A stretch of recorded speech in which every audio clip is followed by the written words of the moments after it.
नमस्कार मेरे प्यारे बच्चों, मैं हूं BK sir learn and share channel पर आप सबका बहुत बहुत वेलकम है। कल यानी कि 6 अक्टूबर को मैं 8:15 का सेशन ले रहा हूं, जहां पर रियल नंबर पार्ट 2 मैं करवाने जा रहा हूं। और बहुत सारे नए बच्चे अभी 2 दिनों में जुड़े हैं, तो उनका एक कहना था कि सर एक बार पिछले टॉपिक का एक बार रिवीजन करवा दीजिए।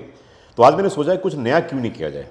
तो आप सोच रहे हो क्या सर नया करने वाले हैं, सर तो बैठे हुए हैं, बैठ करके बता रहे हैं, और क्या बैठकर क्लास तो नहीं लेंगे कहीं पर। तो जी हाँ, तो मुझे लगा कि यार आधे घंटे एक बिना डिजिटल बोर्ड पीछे आप देख रहे हैं, और बिना लिखे हुए कैसे उस चैप्टर को हम एक तरह से विजुअलाइज कर सकते हैं और कैसे उस चैप्टर के बारे में समझ सकते हैं जो हमने 1 अक्टूबर वाले क्लास में लिया था।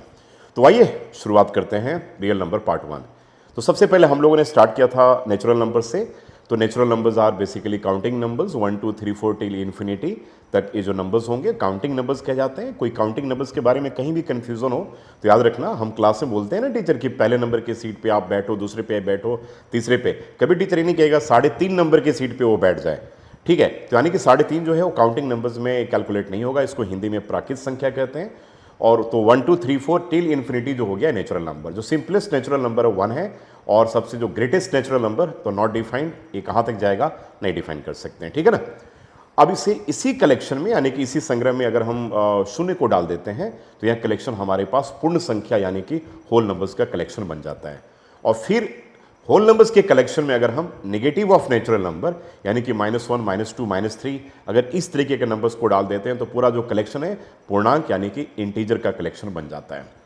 तो सारे के सारे इंटीजर्स जो हैं वो नेचुरल नंबर नहीं कहे जाएंगे और ना ही होल नंबर कहे जाएंगे, लेकिन सारे के सारे नेचुरल नंबर्स इंटीजर कहे जाएंगे, सारे के सारे नेचुरल नंबर्स होल नंबर कहे जाएंगे, और सारे के सारे होल नंबर्स भी इंटीजर्स कहे जाएंगे। ठीक है, यहां तक समझ में आ गया ना। अब हम बात करते हैं रेशनल नंबर के बारे में। तो rational numbers are those numbers which can be expressed in the form a by b, यानी कि वैसी संख्या जिसको हम a by b के फॉर्म में लिख सकते हैं। अब आप सोच रहे होंगे कि सर ने a by b क्या कहा, तो a by b यानी कि मैं रेशियो की बात कर रहा हूं। तो जो रेशनल बना हुआ ना RATIONAL है ना, यानी कि रेशियो है वहां पर, याद रखिएगा। तो those numbers which can be expressed in the ratio form में, जो इसे हम लिख सकते हैं a by b के फॉर्म में लिख सकते हैं, जहां पर a एंड b जो है वो दोनों के दोनों पूर्णांक हैं यानी कि इंटीजर्स हैं। और यहां पर एक इंपॉर्टेंट कंडीशन है कि b कभी भी शून्य के बराबर नहीं होगा। न्यूमरेटर में शून्य हो सकता है, 0 हो सकता है, डिनोमिनेटर में अगर शून्य हो गया तो नॉट डिफाइंड उसे हम समझेंगे। ठीक है, क्लियर है ना बात है सारी की सारी। यानी कि सारे के सारे नेचुरल नंबर्स रेशनल नंबर कहे जाएंगे, सारे के सारे whole numbers natural number rational number कहे जाएंगे, और सारे के सारे इंटीजर्स भी रेशनल नंबर्स कहे जाएंगे। यानी कि जितने भी ये नेचुरल नंबर्स हैं, होल नंबर्स हैं, इंटीजर्स हैं, सबको हम a by b के फॉर्म में लिख सकते हैं। बहुत बच्चों को ऐसा लगता है कि सर क्या 0 रेशनल नंबर होगा, तो जी हाँ होगा, क्योंकि 0 को हम 0/1 लिख सकते हैं। यहां पर 1 0 के बराबर नहीं है, याद रखिएगा। तो 0 can be expressed in the form 0 divided by 1, तो यस 0 भी क्या होगा, रेशनल नंबर होगा। बाकी के जितने भी इंटीजर्स हैं, इंटीजर्स में सब आ गए, नेचुरल नंबर्स भी आ गए, उसके बाद होल नंबर्स भी आ गए, सारे के सारे इंटीजर्स को हम रेशनल नंबर्स कहेंगे, because all can be expressed in the form a by b where a and b are integers and b not equals to 0। तो ये तो हो गया परिमेय संख्या के बारे में, यानी कि वैसी संख्या जो परिमेय नहीं हो, जो रेशनल नहीं हो, उन संख्याओं को हम इरेशनल नंबर कहेंगे, यानी कि अपरिमेय संख्या कहेंगे। ठीक है, तो ये तो बेसिक नंबर्स के बारे में आइडिया हो गया। अब कुछ यूनिक चीजों की बात करते हैं। अब हम नेचुरल नंबर्स के बारे में हम सीख चुके हैं। अब उसी नेचुरल नंबर्स में हम लोग थोड़े थोड़े बेसिक जो नंबर्स है, even numbers, those numbers which are divisible by 2, odd numbers not divisible by 2, यानी कि वो सारे नंबर को हम क्या कहेंगे, सम संख्या और विषम संख्या, ये भी पता होगा आप सबको। ठीक है, अब वहां पर एक प्राइम नंबर्स के बारे में बात करते हैं, जिसको हम लोग हिंदी में अभाज्य संख्या कहते हैं, है ना। तो prime numbers are those numbers which are divisible by 1 and itself, जो अपने आप से डिविजिबल हो और जो 1 से डिविजिबल हो, वैसी संख्या को हम क्या कहते हैं, अभाज्य संख्या कहते हैं, यानी कि प्राइम नंबर्स। बहुत बार बच्चे पूछते हैं कि सर 1 क्यों नहीं प्राइम होगा, 2 क्यों प्राइम होगा। तो यार इसको समझने का एक बड़ा सिंपल सरल तरीका है कि प्राइम नंबर्स के 2 फैक्टर होते हैं बस। ठीक है, तो 1 का तो केवल 1 ही फैक्टर होगा और तो कोई फैक्टर नहीं होगा। आप सोच रहे होगे सर फैक्टर क्या है, तो जिस नंबर से एग्जैक्टली डिवाइड हो जाए, यानी कि डिविजिबल हो, है ना। जैसे 6 का फैक्टर 1 हो गया, 6 का फैक्टर 2 हो गया, 6 का फैक्टर 3 हो गया, और 6 का फैक्टर खुद हो गया, है कि नहीं। और वही 6 की अगर हम मल्टीपल की बात करें तो 6 का मल्टीपल खुद 6 हो गया, और उसके आगे का टेबल यानी कि 6 6 1 जा 6 2 जा 12, 6 3 जा 18, तो फैक्टर्स तो लिमिटेड होते हैं, फैक्टर्स फाइनाइट होते हैं, है ना, लेकिन जो मल्टीपल्स होते हैं इनफाइनाइट होते हैं। समझ गया ना? अगर हम पूछो कि 8 के कितने फैक्टर हैं, तो आप बोलोगे सर 8 1 से डिविजिबल है, तो 8 का एक फैक्टर 1 हो गया। 8 2 से डिविजिबल है तो एक फैक्टर 2 हो गया। 8 4 से डिविजिबल है तो एक फैक्टर 4 हो गया। 8 8 से खुद डिविजिबल है इसलिए उसका फैक्टर 8 हो गया। समझ में आ गया कि नहीं? लेकिन 8 के मल्टीपल्स की अगर हम बात करेंगे तो पहला 8 हो गया, फिर 8 2 जा 16, 24, 32 एंड चलते रहोगे इनफाइनाइट तक, यानी कि मल्टीपल्स इनफाइनाइट होंगे। इन्फिनिटी तक आप चलते रहोगे तो मल्टीपल्स इनफाइनाइट होंगे, लेकिन फैक्टर्स फाइनाइट है। बात क्लियर हो गया? तो प्राइम नंबर्स के दो फैक्टर होते हैं। जैसे 3 एक प्राइम नंबर है, तो 3 का एक फैक्टर 1 हो गया और एक खुद 3 हो गया, है ना। तो 1 का केवल 1 ही फैक्टर, इसलिए 1 को हम प्राइम में कंसीडर नहीं करेंगे। 2 प्राइम नंबर है क्योंकि 2 का एक फैक्टर 1 हो गया और एक 2 हो गया। 3 भी प्राइम नंबर है क्योंकि उसका एक फैक्टर 1 हो गया और एक 3 हो गया। 4 प्राइम नंबर नहीं है क्योंकि 4 का एक फैक्टर 4 भी हो गया, एक 2 भी हो गया, एक 1 भी हो गया, यानी कि 2 से ज्यादा इसके फैक्टर हो गए। ऐसे नंबर्स को हम क्या कहते हैं? कंपोजिट नंबर, यानी कि भाज्य संख्या। समझ में आ गया? भाज्य संख्या यानी कि कंपोजिट नंबर को समझने का एक बड़ा और सरल तरीका है कि नेचुरल नंबर्स का कलेक्शन ले लो। एक बैग में सारे नेचुरल नंबर्स को डाल लो और उस नेचुरल नंबर से 1 को हटा दो और प्राइम नंबर को हटा दो। तो प्राइम नंबर को और 1 को हटाने के बाद जो उस कलेक्शन में जो संख्याएं बचेंगी, जो नंबर्स बच जाएंगे, उसे हम क्या कहेंगे? भाज्य संख्या, यानी कि कंपोजिट नंबर कहेंगे।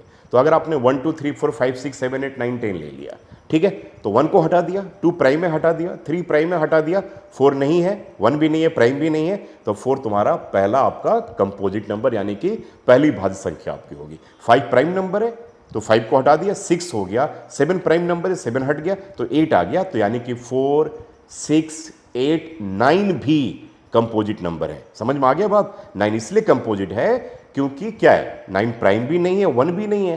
तो इस तरीके से आप उसे समझ सकते हैं कि नेचुरल नंबर के कलेक्शन से अगर हम 1 को हटा दें, प्राइम नंबर्स को हटा दें, तो जो कलेक्शन बचेगा वो क्या बचेगा? कंपोजिट नंबर का कलेक्शन है। ये मैं सारे के सारे नंबर जो नेचुरल नंबर्स के बाउंड्री लाइन पे ड्रॉ कर रहा हूं, ठीक है। तो अब समझ गए कंपोजिट नंबर्स क्या होता है। कंपोजिट नंबर के 2 या 2 से ज्यादा प्राइम फैक्टर्स होते हैं। जैसे 9 एक कंपोजिट नंबर है क्योंकि 9 को हम एक्सप्रेस कर सकते हैं 3 इंटू 3, दोनों प्राइम हो गए कि नहीं? 2 या 2 से ज्यादा प्राइम फैक्टर्स हो। जैसे 12, तो 12 को अगर प्राइम फैक्टर जब ब्रेक करोगे तो क्या करोगे? 2 इंटू 2, 2 2 जा 4 इंटू 3, यानी कि 2 2 एंड 3 इसके प्राइम फैक्टर्स हुए कि नहीं? यानी कि 12 इज अ कंपोजिट नंबर। तो समझने के 2 तरीके हैं कि नेचुरल नंबर के कलेक्शन से 1 को हटा दो, प्राइम नंबर को हटा दो, कलेक्शन में जो नंबर बचेंगे वो कंपोजिट नंबर कहे जाएंगे। बात क्लियर है? तो स्मॉलेस्ट कंपोजिट नंबर 4 होगा, स्मॉलेस्ट प्राइम नंबर 2 होगा। यानी कि अकेला 2 एक ऐसी प्राइम नंबर है, एक ऐसा प्राइम नंबर है, एक ऐसी अभाज्य संख्या है जो इवन है। 2 इवन है कि नहीं? एक ही इवन नंबर है जो प्राइम है, वो 2 है। और स्मॉलेस्ट जो कंपोजिट नंबर है 4 है। 4 के बाद फिर 6 हो गया, कंपोजिट है। उसके बाद स्मॉलेस्ट जो ऑड कंपोजिट नंबर है वो 9 है, ठीक है ना। 9 के बाद फिर आपके पास इवन में 10 आ गया, 11 प्राइम है, फिर 12 कंपोजिट नंबर है, 13 प्राइम है, 14 कंपोजिट नंबर है। ये समझ गए आप लोग एक कंपोजिट नंबर के बारे में, प्राइम नंबर के बारे में, नेचुरल नंबर्स के बारे में, होल नंबर्स के बारे में, इंटीजर्स के बारे में। इससे बहुत सारे क्वेश्चन पेपर में पूछे जाते हैं। आप सोच रहे होंगे कि तो बड़ा बेसिक सा चीज़ है, लेकिन ऐसे ऐसे क्वेश्चन मैं घुमा करके अपने पेपर में दूंगा कि आप सोचने पर मजबूर हो जाओगे यार कि सर ने क्या दे दिया, और ये बहुत बेसिक सी चीज़ है। अब हम बात करते हैं को प्राइम नंबर्स के बारे में। इस पे बहुत सारे बच्चों ने बड़े सारे सवाल पूछे थे को प्राइम नंबर्स। तो देखो मेरे बच्चों, को प्राइम नंबर्स आर दो said to be those numbers, यानी कि तो pair of number. Coprime मतलब पेयर ऑफ नंबर, 2 नंबर एक साथ जिसका कॉमन फैक्टर केवल और केवल 1 हो, दोनों नंबर को एक साथ। जैसे 6 और 7, तो मैं पूछूं कि कौन सी ऐसी संख्या है जो 6 और 7 दोनों को एग्जैक्टली डिवाइड कर दे, तो आप क्या बोलोगे? केवल और केवल 1 है। 6 को तो 1 भी डिवाइड करेगा, 2 भी करेगा, 3 भी करेगा, 6 भी करेगा। लेकिन मैं पूछूं कि 6 और 7 दोनों को, तो आप बोलोगे सर दोनों को तो केवल 1 डिवाइड करेगा। यानी कि 6 एंड 7 को हम क्या कहेंगे? को प्राइम नंबर्स। यानी को प्राइम नंबर्स जब भी हम बोलेंगे तो पेयर के फॉर्म में होंगे। यानी कि 2 numbers are said to be coprime when they have only 1 common factor and that is 1। I think आप यहां तक बिल्कुल अच्छे तरीके से समझ गए होंगे। एक ही कॉमन फैक्टर होगा। मैं पूछूं 100 एंड 120 क्या को प्राइम होगा? नहीं होगा, क्योंकि 100 और 120 के बहुत सारे कॉमन फैक्टर है 1 तो है ही, 2 भी है कि नहीं, 2 भी है और 10 भी है, 5 भी है, इसलिए इसे हम को प्राइम नहीं कहेंगे। आप पूछो कि 10 और 11, तो यस को प्राइम है। 10 चाहे 1 से भी डिविजिबल है, 2 से है, 5 से है, 4 से है, सॉरी 5 से है, 4 से नहीं है, ठीक है, उससे फर्क नहीं पड़ता। दोनों को चेक करना है कि दोनों नंबर जो है एक साथ, दोनों नंबर के एक साथ कितने कॉमन फैक्टर है। देखिए वो एक ही कॉमन फैक्टर है, दैट इज 1 है ना, यानी कि ऐसे नंबर को हम क्या कहेंगे, को प्राइम। तो कभी कभी सीबीएसई बोर्ड में प्रश्न आया कि जो को प्राइम नंबर्स का एचसीएफ क्या होता है, या उनके कितने कॉमन फैक्टर होते हैं, तो 1 कॉमन फैक्टर होते हैं। उनका एचसीएफ भी क्या होगा, हाईएस्ट कॉमन फैक्टर 1 ही होगा। तो को प्राइम नंबर्स से आपके पेपर में क्वेश्चन पूछे जाते हैं। तो ये तो रहा कंपोजिट नंबर एंड को प्राइम नंबर्स का कॉन्सेप्ट।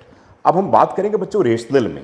देखिए रेशनल नंबर्स के 2 पार्ट हैं, एक बात याद रखिएगा। पहले तो हमने सीख लिया कि rational numbers are those numbers which can be expressed in the form a by b where a and b are integers and b not equals to 0, है ना।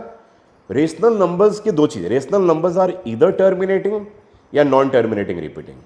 रेशनल नंबर या तो कटेंगे और अगर नहीं कटे तो 100% तो रिपीट होंगे। बहुत सारे बच्चों ने सवाल पूछा कि सर पाई की बात मैं कर रहा हूं और 22/7, भाई 22/7 a by b के फॉर्म में है। 22 एंड 7 दोनों इंटीजर्स हैं, 7 0 के बराबर नहीं है, तो 1000% 22/7 जो होगा वो क्या होगा बच्चे मेरे, रेशनल नंबर होगा। 22/7 क्या होगा, रेशनल नंबर होगा। लेकिन पाई जो है ना, वो पाई क्या है, इरेशनल नंबर्स, यानी कि वैसे नंबर जो रेशनल नहीं हो या जो a by b के फॉर्म में एक्सप्रेस जिसे हम नहीं कर सकते हैं, दोज नंबर्स आर कॉल्ड, उसे हम क्या कहेंगे, इरेशनल नंबर कहेंगे। अब हमने कैलकुलेटर ले लिया। देखो अब यहां पे 22 डिवाइडेड बाई अगर हम 7 करेंगे ना, तो देखो क्या आता है। आप स्क्रीन पे देखो ये क्या आ रहा है ना, 3.142857।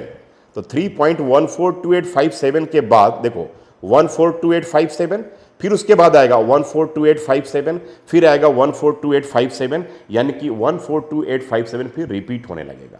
तो मैंने क्या बोला कि रेशनल नंबर या तो टर्मिनेट करेंगे और अगर नहीं टर्मिनेट किए तो 100% तो रिपीट करेंगे। लेकिन irrational numbers are neither terminating, ठीक है, वो ना तो कटेंगे और ना ही वो रिपीट करेंगे। जैसे अगर मैं लिख दूं, जैसे आप लिखते हो √2, देख लो जरा, हमने 2 पे रूट लगा लिया। अब इस नंबर को अगर आप देख रहे हो स्क्रीन पे, तो देखो क्या रहा, 1.4142135237 बिलियंस ऑफ डिजिट तक के चलते रहेंगे, ठीक है, या लेकिन रिपीट नहीं होंगे। तो all those numbers are called irrational numbers. समझ में आ गया। तो rational numbers are neither terminating nor repeating, ठीक है, sorry, rational numbers are either terminating और repeating and irrational numbers are neither terminating and nor repeating, या तो ना तो टर्मिनेट होंगे और ना ही वो कटेंगे, ठीक है। ये इरेशनल नंबर्स के बारे में हो गया। तो ये सारी चीजें मैं आप लोगों को बता चुका हूं, ठीक है। अब हम कल मिलेंगे 8:15 बजे आप लोगों के साथ, और सेशन में जरूर जुड़िएगा और दोस्तों के साथ शेयर भी कीजिएगा। बड़ा कल धमाल का सेशन होने वाला है, जहां पर एसर्शन रीजंस और हम केस स्टडी बेस्ड क्वेश्चंस भी लेकर आएंगे, और कल रिविजिटिंग इरेशनल नंबर के ऊपर बात करेंगे। बहुत इंपॉर्टेंट, उससे आपके बोर्ड के पेपर में 3 मार्क्स का क्वेश्चन आना भी। उसके बाद फिर जो क्लास होगी और सैटरडे को जो क्लास होगी वहां पर मैं पॉलिनोमियल आप सबका स्टार्ट करने वाला हूं। Thank you so much. Channel को सब्सक्राइब जरूर कर लीजिए। अगर मेरी बात आपको पसंद है तो चैनल को जरूर सब्सक्राइब कर लीजिए। बहुत जल्दी हिंदी मीडियम का भी बैच बनाने वाला हूं, स्टेट बोर्ड का, जहां पर हिंदी माध्यम यानी कि गणित बच्चे पढ़ने वाले हैं, उनके लिए भी आ रहा हूं। जब तक नहीं बनता तब तक यहां पर कुछ ना कुछ वो सीख सकते हैं। तो चैनल को प्लीज रिक्वेस्ट करता हूं सब्सक्राइब जरूर कीजिएगा। Thank you so much. God bless you all.